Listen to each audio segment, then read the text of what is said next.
आज हमारे साथ पेशेंट विवेक आए थे झारखंड से और इनको लेफ़्ट फुट में एक फुट ड्रॉप था पिछले 14 साल से।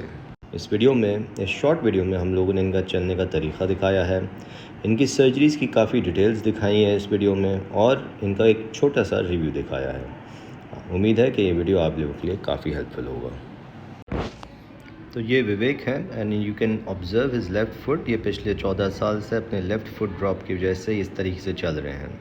14 साल एक बहुत लंबा टाइम होता है, उसकी वजह से इनका पैर की जो डिफ़ॉर्मिटी है वो अंदर की तरफ भी झुक गई है और ये ऊपर की तरफ पैर को उठा नहीं पाते हैं। तो इनको हम लोगों ने ऑपरेशन थिएटर में कुछ डिटेल्स दिखाई हैं इनकी सर्जरी की। यहाँ पे हम tibialis posterior टेंडन जो है, जो मीडियल एस्पेक्ट ऑफ फुट में रहता है, उसको हम लोग एक्सपोज कर रहे हैं। ये सबक्यूटेनियस टेंडन होता है, कुछ थिन पेशेंट्स में हम लोग अपनी फिंगर से भी फील कर सकते हैं and we have to be very carefully dissecting the tendon out here so that we can avoid damaging the neurovascular structures. So यहाँ हमेशा हम लोग बहुत जेंटल होते हैं, बहुत केयरफुली हम लोगों को डिसेक्शन करना पड़ता है कि कोई दूसरा डैमेज ना हो पेशेंट को। ये कुछ वेसल्स होती हैं जो हम लोग बर्न करते हैं कि ब्लीडिंग बंद हो जाए पेशेंट की। ये बहुत सुपरफिशियल वेसल्स होती हैं जो हम लोग कोगुलेट कर लेते हैं and things become very easy. तो अब जैसे हम लोग थोड़ा डीप जा रहे हैं, आप लोग थोड़ा सा वाइट स्ट्रक्चर देख रहे हैं अंदर की तरफ। तो वाइट स्ट्रक्चर जो है वो tibialis posterior टेंडन है जो हमको ट्रांसफ़र करना है। So you can see how we are dissecting the fat. ये ऊपर की लेयर सबक्यूटेनियस टिश्यू होती है, वो सबक्यूटेनियस टिश्यू को हम जैसे ही एक्सपोज करते हैं हम लोगों को tibialis posterior टेंडन दिखने लगता है। जैसे कि आप लोग वाइट सा स्ट्रक्चर देख रहे हैं, that is a tibialis posterior tendon. So I will show you to more carefully right now. तब ये फैट डिसेक्शन और सबक्यूटेनियस टिश्यू जो है वो डिसेक्ट कर लें तो टेंडन और विजिबल हो जाएगा हमारे लिए। You can see how gently I'm doing everything. So this is the tibialis posterior tendon जो आप लोग देख रहे हैं। अब इस टेंडन को हम लोग आगे की तरफ से रिलीज़ कर लेंगे कि वो फ्री हो जाए। यहाँ से हम लोग with the help of a knife blade बहुत केयरफुली आगे की तरफ से हम लोग इसको फ्री कर लेते हैं।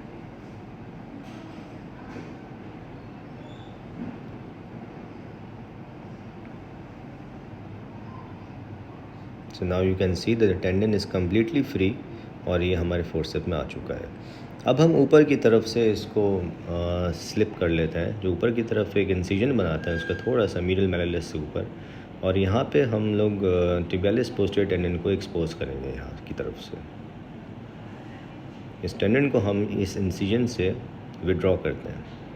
So we are trying to expose the tendon, the same tendon, the tibialis posterior tendon को ही हम एक्सपोज कर रहे हैं और आप लोग देख रहे हैं कि ये टेंडन हमारे सामने आ चुका है। That white structure is the tendon. अब यहाँ पे दो टेंडन्स होते हैं, वो मैं दिखा नहीं पा रहा हूँ, लेकिन यहाँ FDL भी होता है और tibialis posterior टेंडन भी होता है। FDL टेंडन जो है वो थिन होता है और tibialis posterior is the thicker tendon. जो थिक टेंडन होता है वो tibialis posterior टेंडन होता है। ये जो आप देख रहे हैं, this is the tibialis posterior tendon. अब इसको यहाँ से पुल कर लेते हैं और विड्रॉ कर लेंगे इस ऊपर वाले इंसिजन से।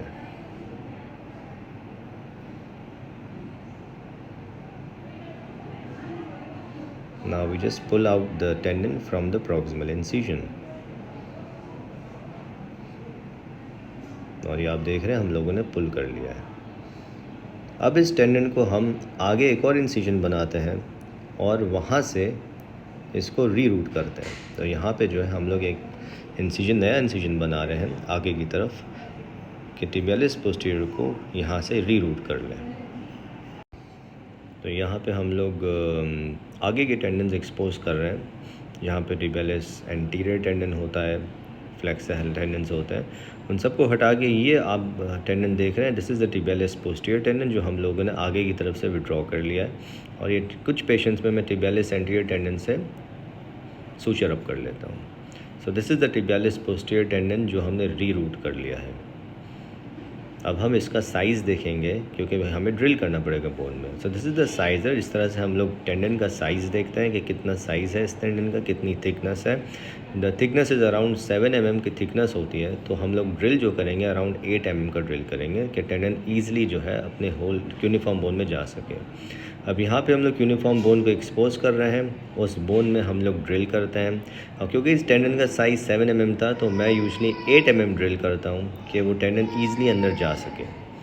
सो this is the drilling procedure uniform bone which has to be in the centre of the uniform bone. एकदम सेंटर में होना चाहिए कि कोई और हमें फ्रैक्चर नहीं हो। अगर हम थोड़ा सा भी पेरिफेरी में होए तो फ्रैक्चर हो सकता है बोन का। So we have to be at the dead centre of the bone. ये हम लोगों ने अराउंड 8 mm का ड्रिल कर लिया है और अब हम लोग टेंडन को स्लिप करते हैं इस वाले इंसिजन से और टेंडन को अंदर इंसर्ट कर लेते हैं, जैसे आप लोग देख रहे हैं। ये हमने टेंडन इंसर्ट कर लिया है और अब इस टेंडन को हम लोग मजबूती से अपना बायो एब्जॉर्बेबल स्क्रू से फिक्स कर लेते हैं। And this gives a very good strength to the tendon. और ये फाइनल इंसर्शन इमेज है।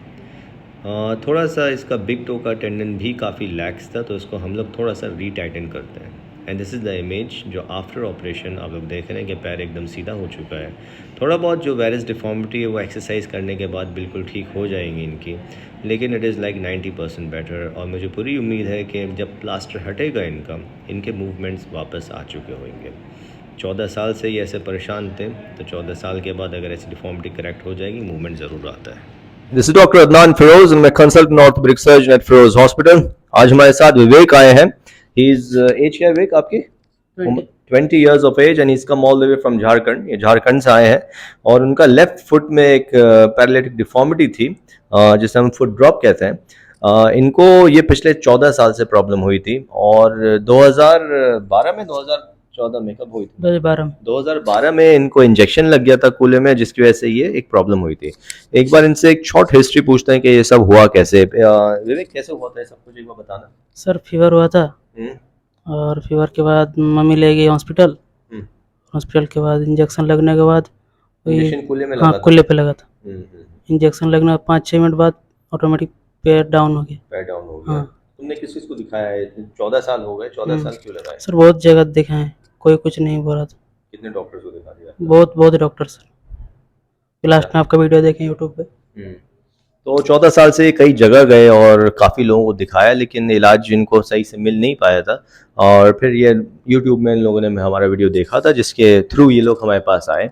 इनकी सर्जरी अच्छी हो गई है और जैसे कि मैंने काफ़ी केसेस ऐसे दिखाए हैं यूट्यूब में, आप लोग देखते रहते होंगे। इनकी भी सर्जरी काफ़ी अच्छी हो गई है। उम्मीद है कि ये वापस हमारी तरह और आप लोगों की तरह बिल्कुल नॉर्मल आदमी की तरह चलने लगेंगे और मूवमेंट भी आ जाएगा। 1.5 महीने बाद अब इनका प्लास्टर हटाएंगे और hopefully he will get all the movements back which he really wants to. 14 साल से ये काफ़ी परेशान रहे हैं और ये सिर्फ विवेक की स्टोरी नहीं होती है। काफ़ी पेशेंट्स ऐसे फुट की पैरालिटिक डिसऑर्डर्स के जो आते हैं मेरे पास, ये लोग काफ़ी टाइम बाद आते हैं, क्योंकि बहुत से डॉक्टर्स का ये ओपिनियन होता है कि ये ट्रीट नहीं हो सकता है, इसका कोई इलाज नहीं है। बहुत से पेशेंट्स ये बताते हैं, जो कि ऐसा बिल्कुल नहीं है। कोई भी फुट की पैरालिटिक डिसऑर्डर, कोई भी फुट की डिफॉर्मिटी किस तरीके की भी हो, वो ठीक हो सकती है। उसका एक राइट अप्रोच और सही तरीके से जो मैनेजमेंट होता है, सही तरीके से सर्जरीज होती हैं, वो सही करनी चाहिए। उम्मीद है जितने भी वीडियोस मैं पोस्ट करता हूँ आप लोगों के लिए काफ़ी हेल्पफुल होते हैं। Thank you for watching all my videos. Thank you.